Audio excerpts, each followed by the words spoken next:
உள்ளூர் மீனவர்களின் உதவியோடு கடந்த 3 ஆண்டுகளாக தமிழ்நாடு வனத்துறை எடுத்த நடவடிக்கையால் கடலோர பகுதிகளில் 5,930 ஏக்கர் பரப்பளவுக்கு புதிதாக இப்படி அலையாத்தி காடுகள் உருவாக்கப்பட்டுள்ளன.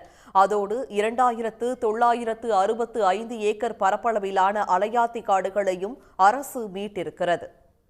டெல்டா மாவட்டங்களை இருளில் மூழ்கடித்து மொத்தமாக புரட்டி போட்ட கஜா புயல் உண்டாக்கிய வடு இன்னும் நம்மை விட்டு அகலவில்லை.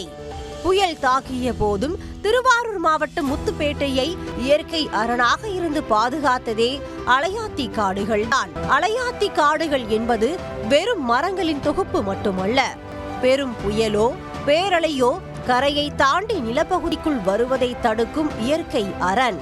கஜா புயல் பாதிப்புக்கு பிறகு இதன் முக்கியத்துவத்தை உணர்ந்த அரசு புதிதாக கடலோர பகுதிகளில் அலையாத்தி காடுகளை உருவாக்கி வருகிறது. இதற்கு மீன் முள் கால்வாய் உத்தி கை கொடுத்து வருகிறது.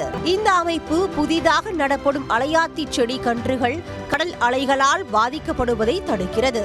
அதோடு அலையாத்தி காடுகளின் உயிர் சூழலை மேம்படுத்தவும் உதவும். சென்னையில் அடையாறு, எண்ணூர் போன்ற பகுதிகளிலும் முத்துப்பேட்டை உள்ளிட்ட பகுதிகளிலும் இதே உத்தியை பயன்படுத்தி புதிதாக அலையாத்தி காடுகளை தமிழ்நாடு அரசு உருவாக்கி வருகிறது. உடனுக்குடன் செய்திகளை தெரிந்து கொள்ள சன் நியூஸ் பெல் ஐகானை கிளிக் பண்ணுங்க.